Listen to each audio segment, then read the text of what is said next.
No niin, tervetuloa kuulemaan pari sanaa hengittämisestä ja joogasta ja hengittämisestä. Ja tekemään myös muutama harjoitus, joita voi sitten omatoimisesti, omatahtisesti tehdä rauhoittaakseen hermostoa. Siihen tähdätään. Enimmäkseen tilanne on se, että elimistö käy kierroksilla. On vähän niin kuin taistele- ja pakennetilanne päällä kaiken aikaa. Ja sitten siihen on niinkin lähellä hyvä työkalu kuin oma hengittäminen. Mitä sillä voidaan tehdä? Itsellä on nyt kokemusta 10 vuotta tästä traditionaalisen joogan opeista hengittämisen suhteen. Ja paljon olen havainnut ja kuullut muilta kanssajoogeilta sen suuntaista tarinaa, että esimerkiksi yöunet on ollut helpompi tavoittaa ja niin poispäin. Kaikenlaista stressiperäistä vaivaa on hoidettu. Ja hengittämisellä on tosi iso rooli tässä harjoituskokonaisuudessa, minkä minäkin olen käsiini saanut. Ja nyt sitten tietenkin jooga mielletään aina asanaharjoitteluksi. No se ei aina kuitenkaan sitä tarvitse tarkoittaa, vaan voi tehdä kaikenlaisia erilaisia harjoitteita ja hengittämiseen liittyen, niin tässä tallenteilla nyt sitten esittelen muutaman.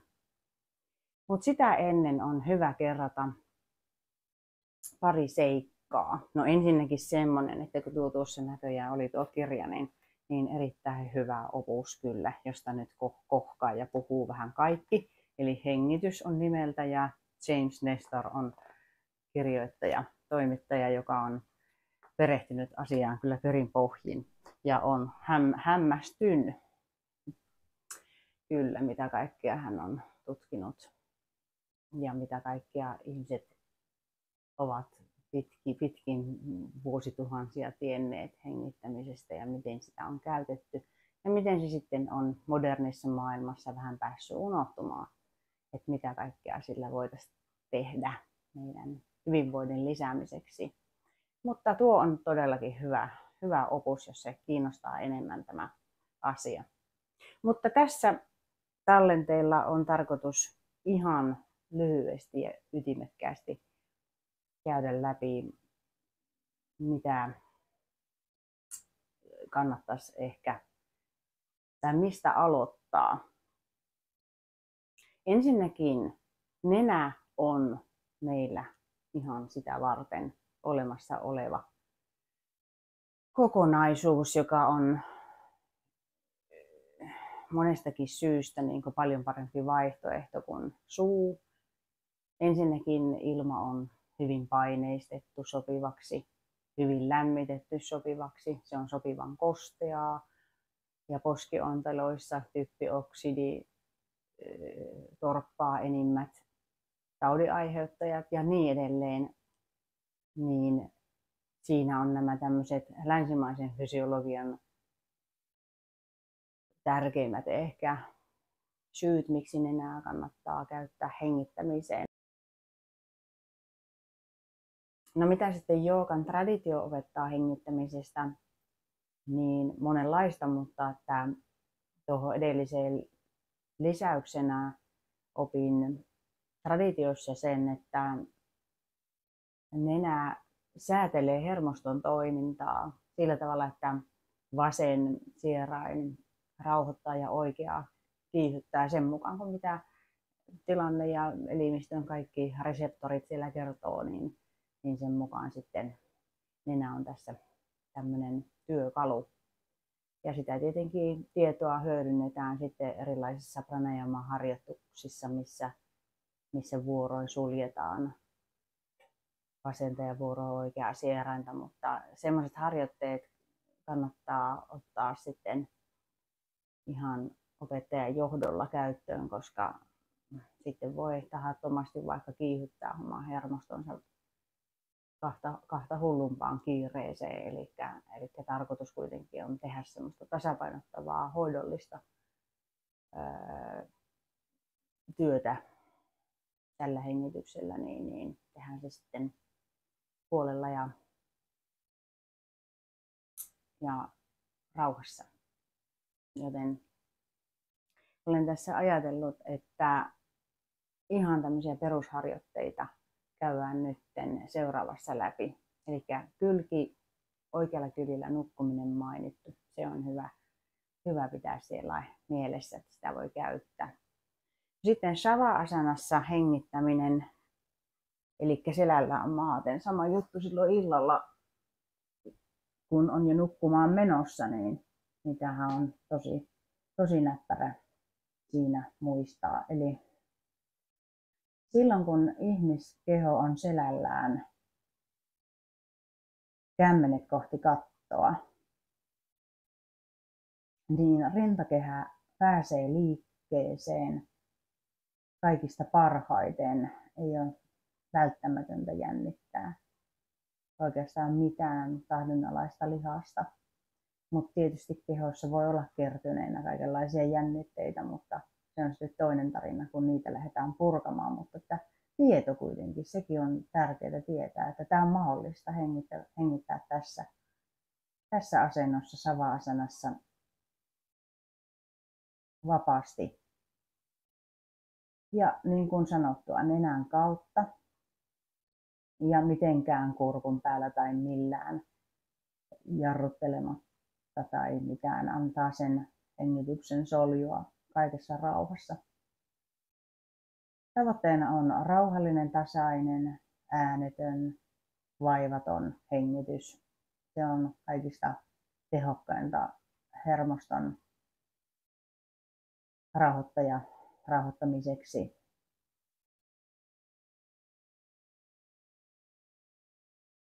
Tässä kehon asennossa todellakin voit päästä irti kaikista turhista jännitteistä.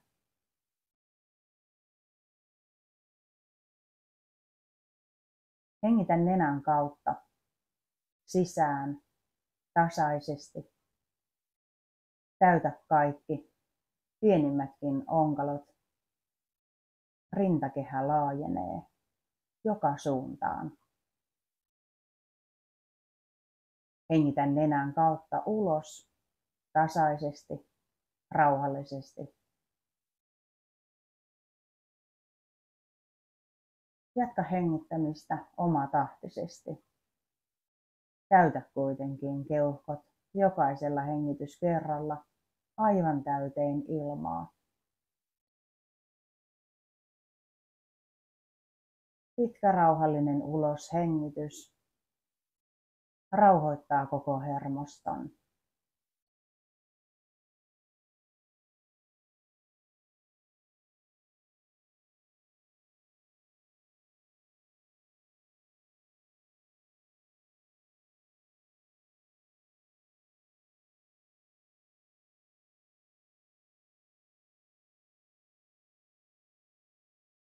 Kun rentoutat kasvojen kaikki lihakset,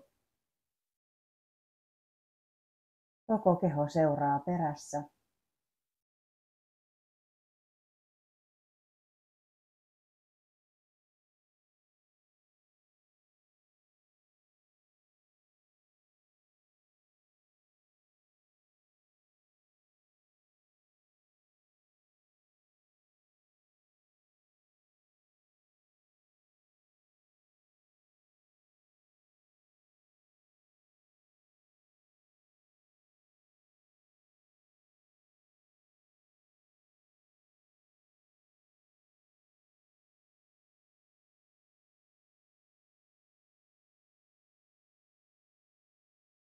Tämä toimii aina ja kaikilla.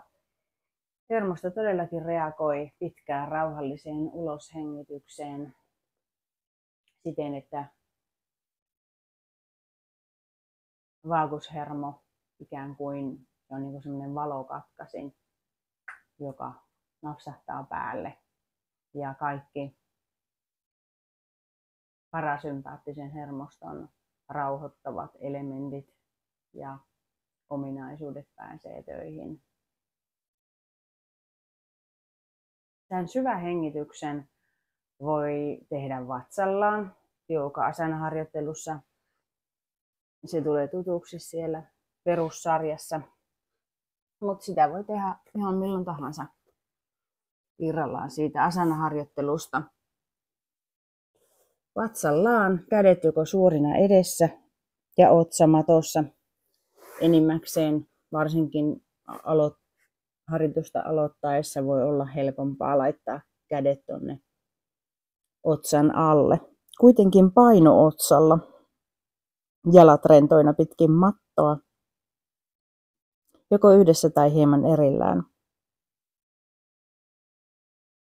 Hengitä sisään. Täytä keuhkot ja täytä koko itsesi ilmalla. Viimeistäkin soputkaa myöten.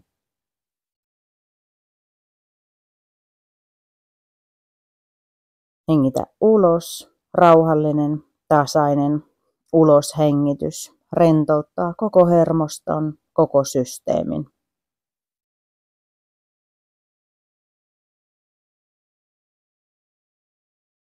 Jatka omatahtisesti ja täytä itsesi ilmalla.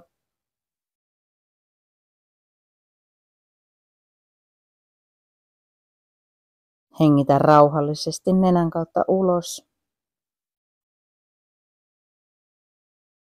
Ja kun rentoutat kasvojen lihakset, seuraa koko systeemi perässä.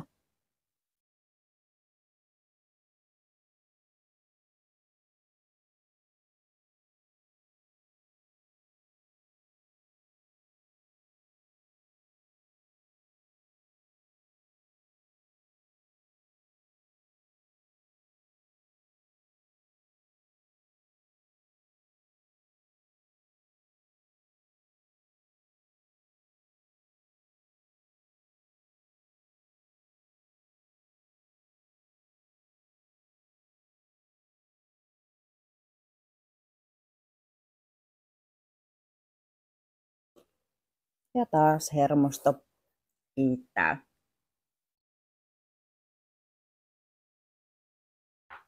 Nuohan sopii tietenkin vaikka iltaan, nuo harjoitteet.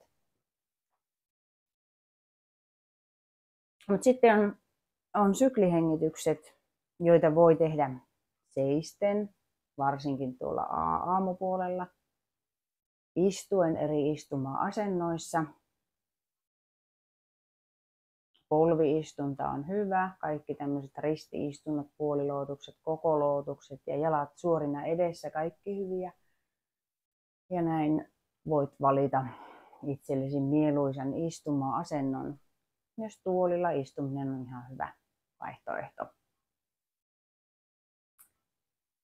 Siinä ajatus ja idea on se, että keho seuraa hengityksen liikettä.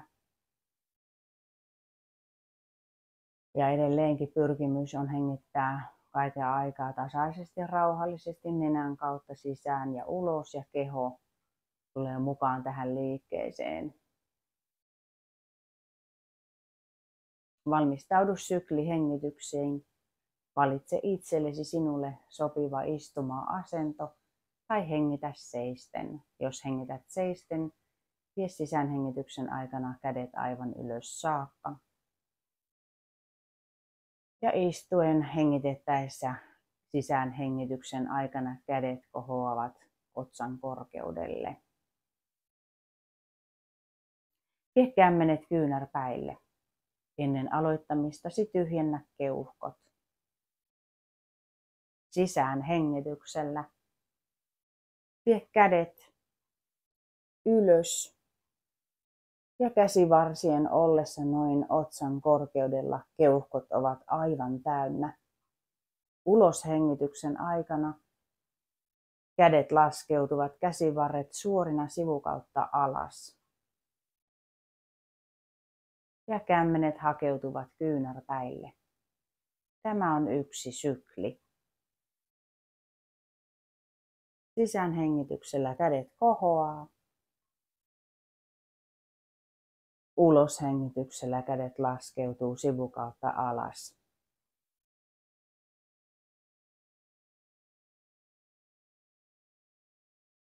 Yhden suhde yhteen on perushengitys. Sisäänhengitys ja uloshengitys ovat yhtä pitkät.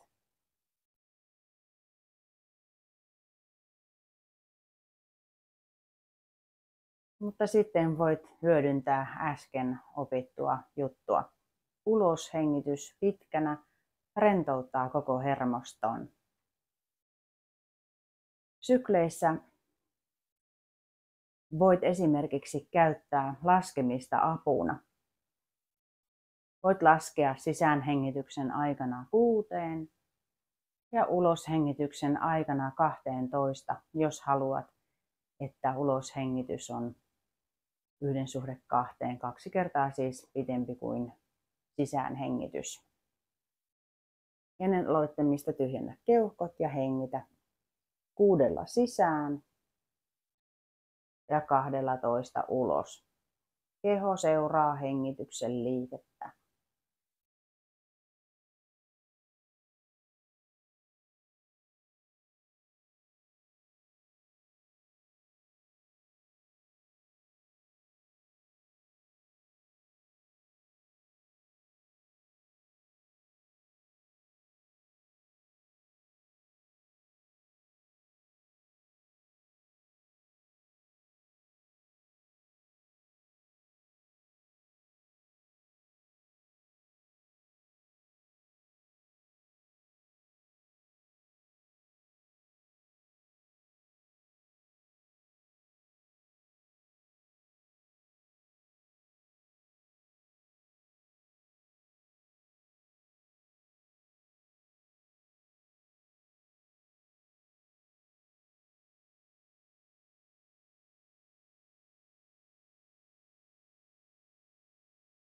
Näitä syklejä voit hengitellä haluamasi määrän, koska nämä on kaikki tasapainottavaa toimintaa, niin tässä ei ole mitään semmoista rajoitetta siitä, kuinka paljon näitä voi tehdä. Mutta tietenkin kohtuus on hyvä muistaa. Tässä ihan perusasiaa hengittämisestä. Ja näitä harjoituksia kun toistaa ja toistaa, niin nenän hengittäminen vakiintuu ihan toimivaksi käytännöksi myös harjoituksen ulkopuolella. Ja nenän hengittämisestä on todellakin erittäin suuria terveydellisiä hyötyjä, joten kannustan kyllä käyttämään nenää hengittämiseen suun sijaan. Kiitos kun olit mukana tämän tallenteen ajan ja toivottavasti tästä on sinulle paljon hyötyä.